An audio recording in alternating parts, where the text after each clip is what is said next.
નમઃ સમસ્ત ભૂતાનામાદિભૂતાય ભૂર્ભુતે અનેક રૂપરૂપાય વિષ્ણવે પ્રભ વિષ્ણવે નમો નમઃ. તમારા બધાનું સ્વાગત કરું છું આધ્યાત્મિક મહાશક્તિમાં. આજે નિર્જલા એકાદશી. નિર્જલા નામ પરથી જ ખબર પડી જાય છે કે જળનો ત્યાગ કરવાનો છે. પણ શું જળનો ત્યાગ કરવો એ સરળ છે? અને જો ત્યાગ કરવો છે, સંયમિત રહેવું છે, તો સતત જો એનું જ ચિંતન કર્યા કરીએ છીએ આપણે કે પાણી મારે છોડવાનું છે, અને જો એ ચિંતન સાથે તમે આગળ વધી રહ્યા છો, તો સમજજો કે એ ખરા અર્થમાં ઉપવાસ નથી. કેમ આપણે આ સંયમિત થવાની જરૂરિયાત સાથેનું વ્રત આચરિત કરીએ છીએ? તો એના પાછળનું કારણ છે, જો વિજ્ઞાનની દ્રષ્ટિએ જોવા જઈએ તો વિજ્ઞાન એવું સ્પષ્ટ રૂપે કહે છે કે 15 દિવસમાં એકવાર જો તમે નિર્જલ ઉપવાસી રહો છો તો શરીરના અંદરની જે ક્રિયાઓ છે એ વધારે સતેજ થઈ જાય છે. જે ડેડ સેલ્સ છે આપણા શરીર ઉપર રહેલા અથવા અંદર રહેલા, તો એ ડેડ સેલ્સ છે એને ખાવા માટે જે સારા જે પ્લેટલેટ્સ છે, જેને આપણે વ્હાઇટ સેલ કહીએ છીએ, એ વધારે પ્રબળ થઈ જાય છે અને એને ખાવાનું કાર્ય કરે છે અથવા એનો નાશ કરવાનું કાર્ય કરે છે. અને એના કારણે આપણી પાચન જે તંત્રતાની જે તંત્રિકાઓ છે એ વધારે સતેજ થઈ જાય છે અને પાચન તંત્ર સુધરી જાય છે. અને એટલા માટે ધર્મશાસ્ત્રોમાં દર મહિનામાં 2 વખતે એકાદશી તિથિ વ્યાપ્ત જોવા મળે છે. તો નિર્જલ એકાદશી કેવી રીતે કરવી જોઈએ? નિર્જલ એકાદશી કરવા માટે સવિતા સૂર્યનારાયણનો ઉદય થાય ત્યારથી માંડીને બીજા દિવસે સવિતા સૂર્યનારાયણનો ઉદય થાય ત્યાં સુધી નિર્જલ ઉપવાસી રહેવું પડે છે. અને એ જ સાચા અર્થનો નિયમ છે. પણ જો આપણે એ ના કરી શકતા હોય તો શરીરની પ્રકૃતિ સાથે શરીરના અનુબંધને જોઈને એ પ્રમાણે વર્તન કરવું જોઈએ. પણ જો એનાથી પણ વધારે જો આપણે પ્રબળતાથી નિયમને પાળવા માટે તત્પરતા દાખવતા હોઈએ તો દશમી તિથિના એકાદશીના નિયમના અનુસંધાને દશમી તિથિથી વ્યાપ્ત કરીને દ્વાદશીના પારણ સુધી નિર્જલ રહેવું જોઈએ. અને ત્યારે જ તમે એ ઉપવાસનો લાભ મેળવી શકો છો. તો આવો આપણે એ વ્રત કથાને સમજીએ.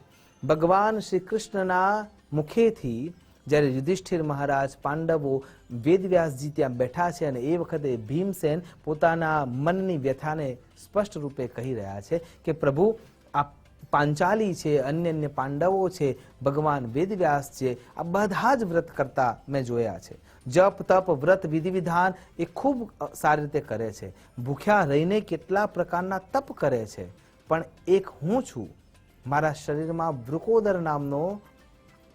વૃક નામનો એક અગ્નિ રહ્યો છે, એટલા માટે મને વૃકોદર કહેવામાં આવે છે. એ જે વૃક નામનો જે અગ્નિ છે એ સતત પ્રબળ રહે છે અને એના કારણે થઈને હું ભોજન વિના રહી શકતો નથી.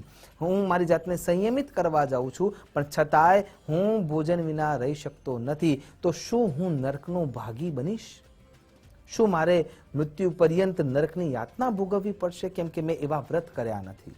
અને એ વખતે ભગવાન શ્રી કૃષ્ણ વ્રતના નિયમ બતાવતા વખતે એવું સ્પષ્ટ રૂપે સમજાવે છે કે ના, વર્ષ દરમિયાન આ એકમાત્ર દિવસ એવો છે કે જ્યારે તમે નિર્જલ ઉપવાસ કરો તો વર્ષ દરમિયાનની જે એકાદશી છે એ બધાનું ફળ આપણને મળી શકે છે. અને ભીમસેન એ વ્રત કરવા માટે તત્પરતા દાખવે છે અને એમને એ એકાદશીનું પુણ્ય મળે છે. તો અહીંયા સમજવાની વાત એ છે કે એકાદશી નિર્જલ રહીને કરવા કરતાં સંયમિત રહીને કરવા માટે અહીંયા કટિબદ્ધતા દેખાડવામાં આવી રહી છે.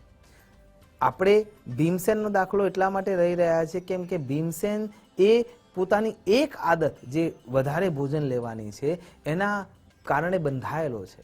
અને જો દાખલો લેવા જઈએ તો એવું સ્પષ્ટ રૂપે સમજાય છે કે માનો કે આપણે કથાના પંડાલમાં બેઠા છીએ અથવા કોઈ સભાગૃહમાં બેઠા છીએ, તો એક નાની આપણી આદત જો પડીકીની હોય કે મસાલાની હોય કે અન્ય કોઈ વસ્તુની હોય, તો એ સભાગૃહમાં કે કથાના પંડાલમાં જો પણ આપણે બેઠા છીએ તો એ આ 6 ફૂટના માણસને એ સમય આવે એટલે સૂચન કરે છે કે ઊભા થાઓ, બહાર જાઓ અને જે તમને જોઈએ છે એને તમે સ્વીકારી લો.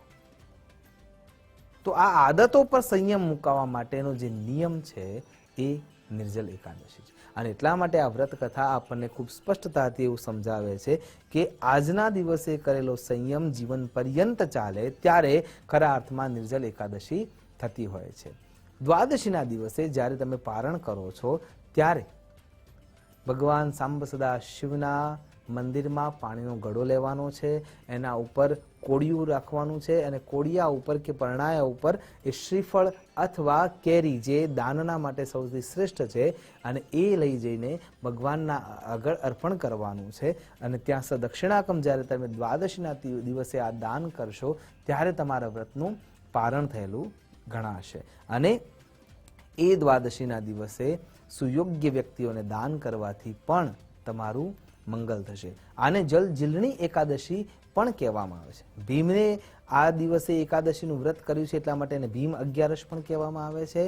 નિર્જલ ઉપવાસ રહેવા હોવાના કારણે તેને નિર્જલા એકાદશી પણ કહેવામાં આવે છે. અને ત્રીજું જેનું નામ છે એ જલ જીલણી એકાદશી છે. એટલે કે પાણીનો સુયોગ્ય ઉપયોગ કરો, એનો સંગ્રહ કરો અને એના થકી ભગવાન ઉપર અભિષેક કરો. જલને ઝીલવું એનો સાચો અર્થ છે. એટલા માટે જલ જીલણી એકાદશી તરીકે પણ આજના દિવસને ઓળખવામાં આવે છે. ખરા અર્થમાં જલ ક્યાં ક્યાં ઝીલી શકાશે?